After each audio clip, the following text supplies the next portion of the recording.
Ex-diretor da Cinemateca, Carlos Augusto Calil, cineasta. Boa noite, ex-secretário de Cultura de São Paulo. Boa noite, tudo bem? Boa noite, Bahia. Tragédia aí mais que anunciada, não é?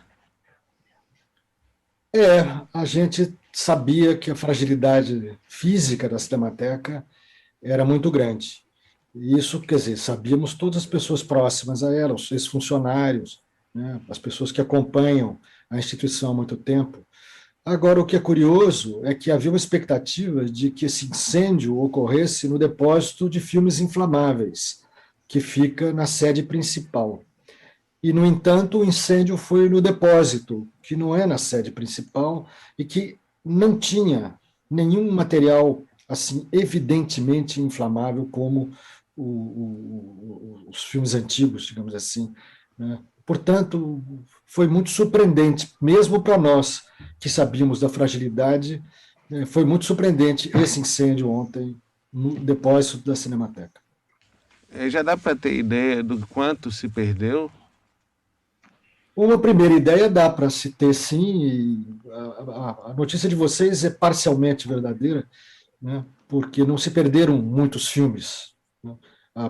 O que se perdeu de precioso ontem foi toda a memória dos órgãos de cinema do Brasil, toda a memória da política pública de incentivo, de fomento ao cinema, praticada pelo governo desde 1967.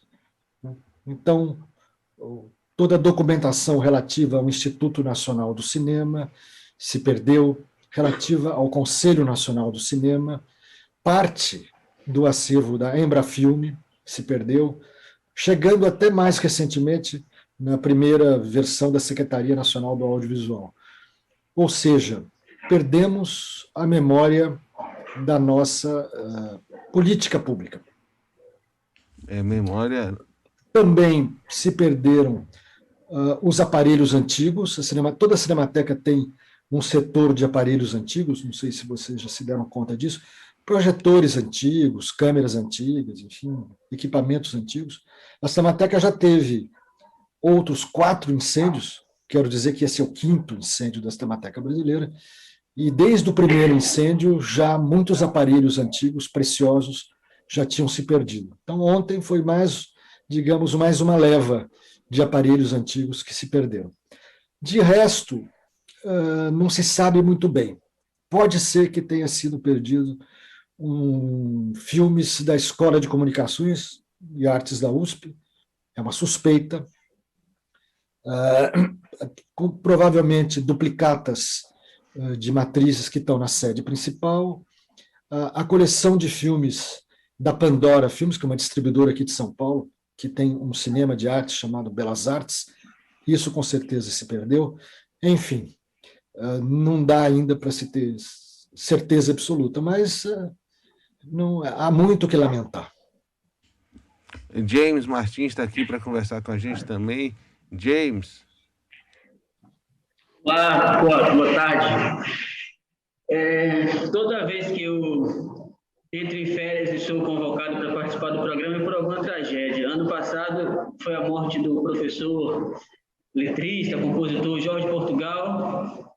Esse ano, esse incêndio trágico, triste e também criminoso. A impressão que eu tenho é de que não pode ser contabilizado na ordem dos acidentes, uma vez que os alertas foram feitos, embora o que o professor Calil, aí, o nosso pesquisador, mostrou é que o incêndio não aconteceu no setor dos inflamáveis, onde era mais óbvio que acontecesse, onde era, de certa forma, esperado, mas, de qualquer forma, era esperado, foram feitos muitos alertas. Eu lembro que toquei nesse assunto com vários entrevistados, com Eduardo Bueno e outros tantos, chamando a atenção para a iminência de um incêndio na Cinemateca. Eu quero saber se há a possibilidade de alguém ser responsabilizado de fato, se tratando de um órgão público, com responsáveis, com orçamentos, com responsabilidades delegadas, se alguém pode ser responsabilizado e punido por essa tragédia. A maior tragédia da cultura brasileira foi o incêndio que destruiu o Museu Nacional. Alguém foi responsabilizado? A culpa provavelmente é nossa, da sociedade, que não zelou pela instituição como ela devia ter sido zelada. O poder público empurrou de um para o outro, do outro para um, enfim, e ficou por isso mesmo. E não pode se acreditar isso. Vai, James, diga. Falando ainda nesse assunto, porque esse incêndio é mais um, de fato, entre tantos que dizimaram acervos importantes da memória nacional. Eu estava lembrando que em 2009, numa instância, me parece que municipal, relacionada ao Rio de Janeiro, pegou fogo o acervo do artista Hélio Oiticica. Nós tivemos o Museu Nacional, nós tivemos o Museu da Língua Portuguesa em São Paulo, que agora vai ser reinaugurado, mas que também pegou fogo. Eu quero saber, assim, pensando para evitar, independente da questão político-partidária, o que é que, como sociedade, nós podemos fazer para ter uma relação melhor com a nossa memória, para não irmos nos perdendo de incêndio em enchente? Olha, um dos grandes intelectuais brasileiros que dedicou a vida inteira a estudar o cinema, que se tornou uma espécie de guru de muitas gerações, inclusive do cinema brasileiro, do próprio Glauber Rocha e da minha geração, que é mais nova. Ele se chamava Paulo Emílio Salles Gomes, ele foi o criador da Cinemateca, né? Ele dizia que o Brasil tem pouca estima pelo seu passado, provavelmente pela história de miséria e de exploração. Então, a sociedade brasileira normalmente não se interessa por museus, por arquivos, nada que diga respeito ao passado. Calil, André falando aqui. A gente conversou com você mais cedo no Metro 1 e você falou sobre a figura da tutela de urgência, que o governo federal recusou e a Justiça Federal também. Eu queria saber como teria funcionado essa tutela de urgência e o que ela poderia ter feito para impedir uma tragédia como aconteceu ontem. Olha, impedir não é possível, nada é impossível, porque o que se diz, tudo é muito ainda incipiente, mas o que se diz é que o acidente surgiu de um serviço que tinha sido contratado na manutenção de um ar-condicionado. Portanto, eu não sei se isso teria sido evitado, a não ser que o serviço não tivesse sido contratado. Não eram funcionários, não, o que a gente diz é que a fragilidade do acervo audiovisual é uma fragilidade que você não consegue controlar, né? Ela é um material que se deteriora normalmente. O que se faz em todo lugar do mundo, inclusive na Cinemateca Brasileira, é o corpo técnico, e normalmente visita esse material, né, periodicamente. E com isso vai detetando se um material vai se deteriorando e se ele se deteriora, ele é retirado do conjunto, é tratado, né, e salvo, né, e não se contamina o resto do material. Quer dizer, há medidas preventivas. O que aconteceu ontem, eu te digo, eu não sei, isso é o que os bombeiros estão anunciando publicamente, é que houve um acidente provocado por um prestador de serviço na manutenção do ar-condicionado. Então, não foi a combustão espontânea do acervo, aquela combustão que nós tememos muito, que pode acontecer a qualquer momento, né? Porque justamente esse material inflamável da Cinemateca, né, tem essa característica, ele pode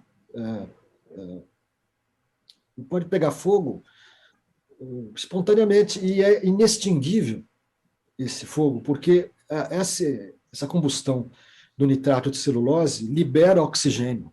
Então, você pode colocar o rolo de filme em chamas debaixo da água, que ele continuará queimando, porque ele libera oxigênio, cria uma bolha de oxigênio, né, debaixo da água e continua queimando. Então, esse é um incêndio desesperador, né? É o grande temor de todas as cinematecas. Então, e a Cinemateca Brasileira já teve 4, né?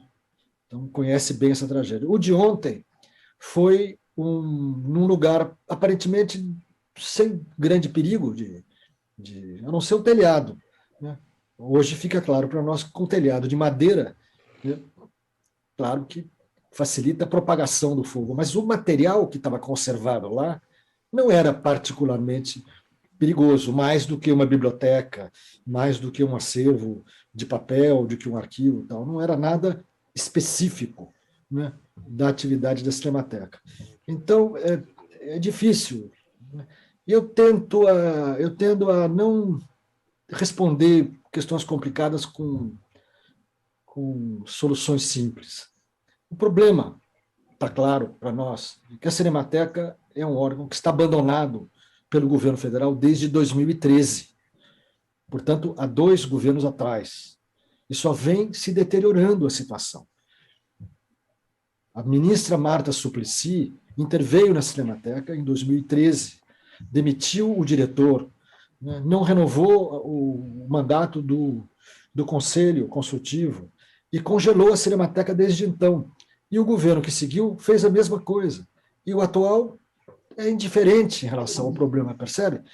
Então, a Cinemateca é um órgão de amplitude nacional, não é por acaso que se chama brasileira, tem o acervo mais valioso da América e mais numeroso da América do Sul, é respeitada como instituição de primeiro nível em todo o mundo pelas suas congêneres, pelas outras cinematecas, e, no entanto, no Brasil, o governo federal não lhe dá a bola desde 2013. Mas como teria funcionado essa tutela de urgência? Assim, qual uma Essa espécie tutela de urgência era o seguinte: o Ministério Público foi alertado de que a transição entre a OS, que administrava a Cinemateca, chamava a SERP, Associação Roquete Pinto, a antiga TVE do Rio de Janeiro. Talvez vocês se lembrem que havia programação da TVE antigamente.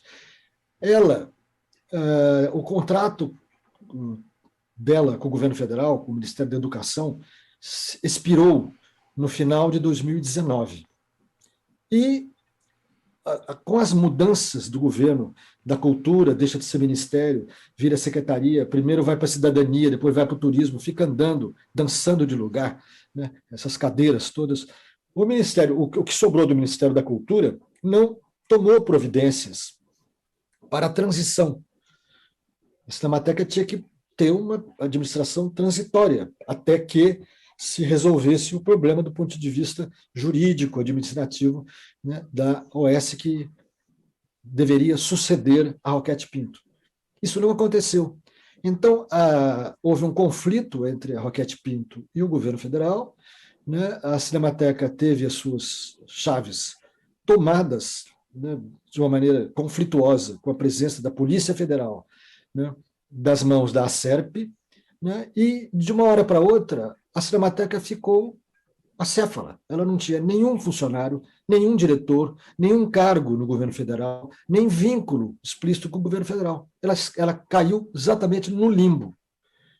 O governo, então, o governo atual, que tinha tomado as chaves, o que fez? Começou a fazer contratos de manutenção com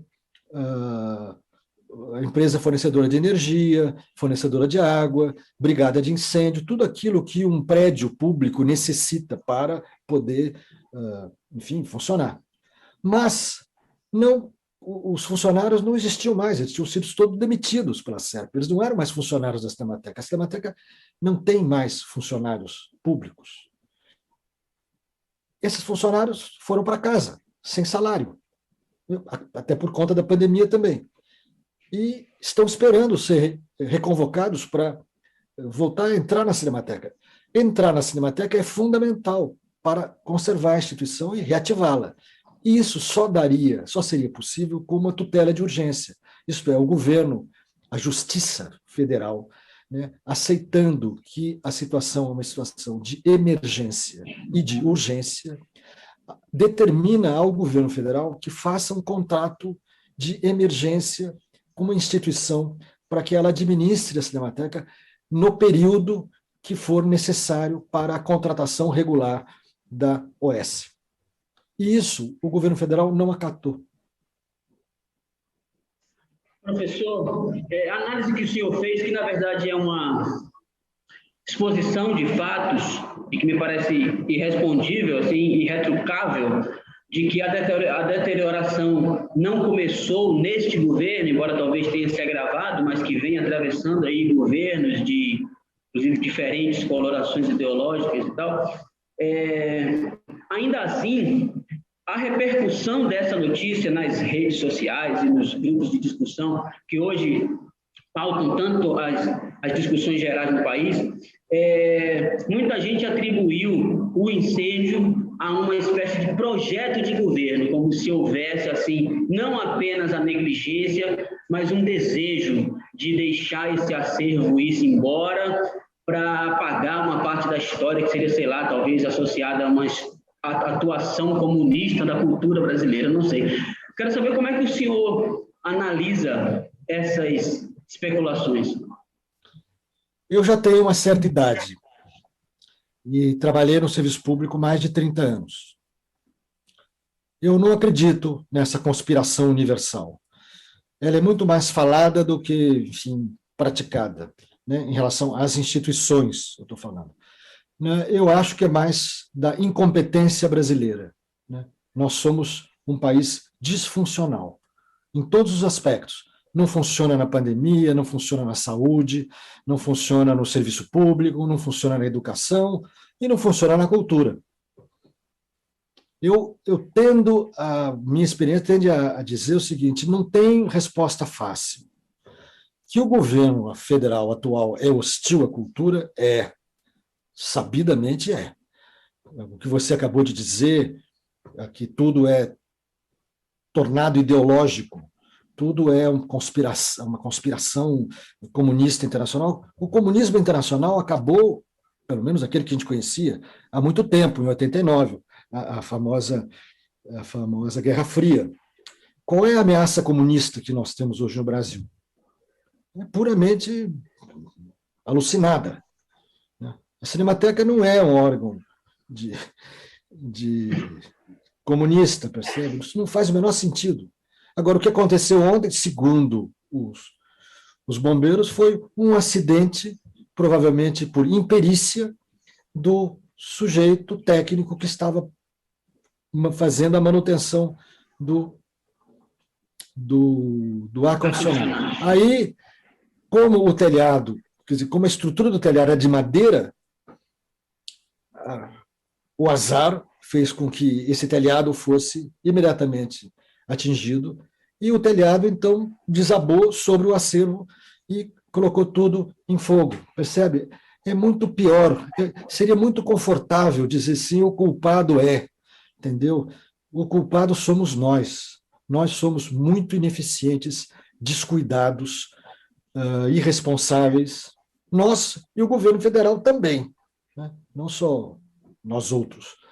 É um país que não preza a sua história, que não preza o seu patrimônio, que deixa cair o patrimônio histórico. Vocês sabem disso, vocês são um Estado dos mais blindados com construções históricas, vocês sabem como é difícil manter, como é difícil conservar, como a sociedade é indiferente ao passado brasileiro, né? Parece que o passado é uma condenação, né, ao subdesenvolvimento. Essa é a minha interpretação. Eu me recuso a dizer fulano de tal é o responsável. Eu acho que não resolve nada. Calil, a gente ainda tem essa situação desse material inflamável que você chamou a atenção, né, que é talvez o maior risco, embora já tenha sido perdido muita coisa, né, com o incêndio do galpão. Isso pode acabar servindo de um alerta, e a tutela, de repente, sensibilize a Justiça Federal para que essa tutela de urgência saia, seja aprovada, o governo federal também se sensibilize com a situação. Você acredita nessa possibilidade diante do incêndio de ontem? Eu acredito, eu quero acreditar, porque senão o desconsolo é total, né? Eu passei por 3 incêndios da Cinemateca, né? Eu tenho idade para ter passado por 3 incêndios. Quer dizer, eu vejo uma situação que se repete. Muda o governo, antes era ditadura militar, depois foi para a democracia, nova república e tal, entendeu? Não é a característica do nosso descuido, não é ideológica. Então, eu acredito que sim, eu acho que deu um susto muito grande, inclusive porque foi na área não esperada, isso que eu quis explicar para vocês. Se esperava que fosse num lugar, e foi em outro lugar, que não se esperava, e que não era provável. Né? Possível era tudo o que aconteceu, mas não era provável.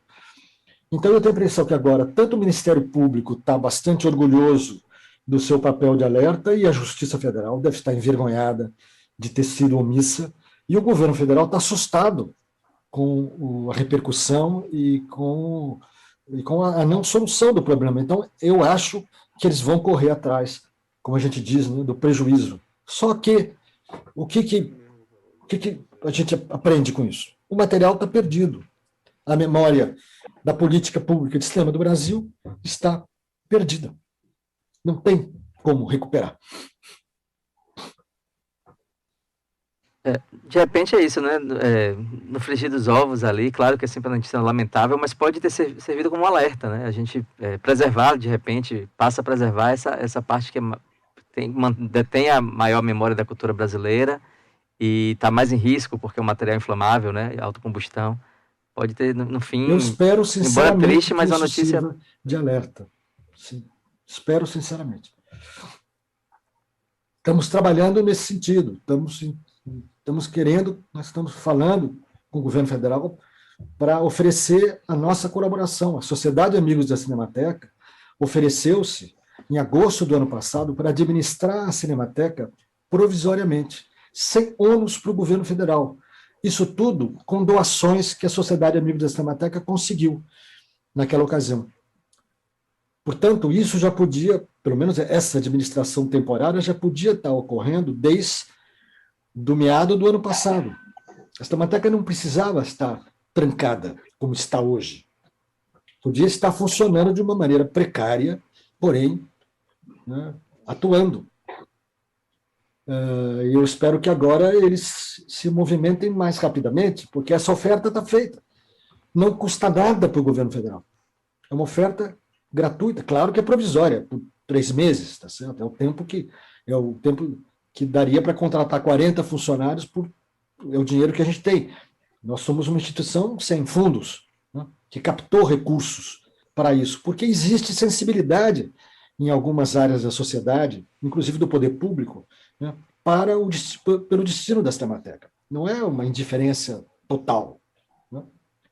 E a gente quer colaborar, a gente quer entrar na Cinemateca, quer dizer, fazer com que os técnicos entrem na Cinemateca e imediatamente façam um diagnóstico, né, da conservação da memória audiovisual brasileira. Isso é fundamental para a gente, inclusive, poder dizer ao governo, olha, o que precisa fazer agora é isso. Entendeu?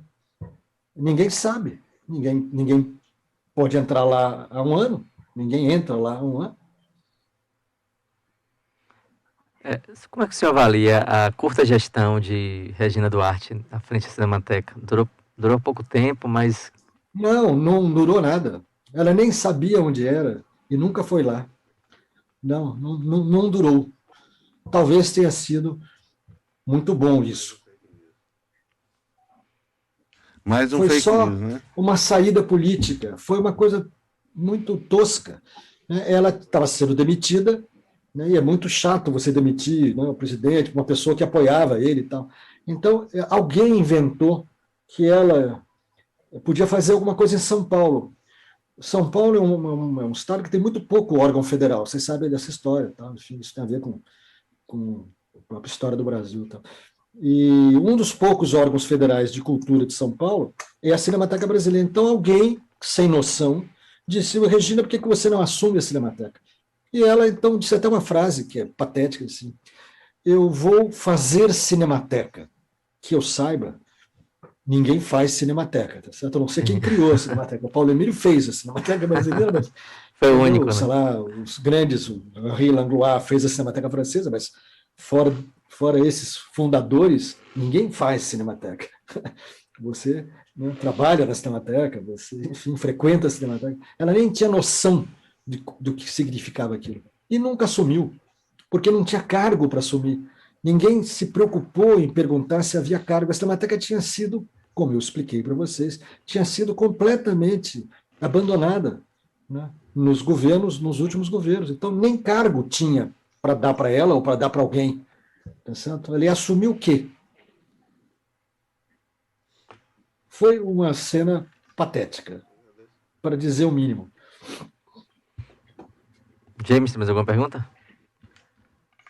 Não, eu acho que já deu bastante, é muita coisa para processar. É um país deprimente, a verdade é essa, mas é o que nós temos na mão. É verdade. Calil, eu queria te agradecer muito aí pelas informações, pela entrevista, pelo seu otimismo Eu que também, agradeço que a gente possa poder falar ainda... para a Bahia, eu adoro a Bahia, mas não vou aí há tanto tempo. Né? Que bom. E que com esse otimismo também, que a gente ainda possa salvar o acervo que ainda tem, né? Que possa ser preservado, que essa tutela de urgência ajude nesse intuito de preservar o acervo. Nós temos esperança de que é possível salvar ainda, mas é mais uma marca na pele, né? Uma marca, é a quinta marca, né, para a instituição. É muito duro isso, muito difícil de lidar com essas perdas irreversíveis. Valeu, muito obrigado Muito pela obrigado entrevista. pela oportunidade de falar com vocês. Aí, Valeu. conversamos aí com Carlos Augusto Calil, cineasta, ex-diretor da Cinemateca, ex-secretário de Cultura de São Paulo.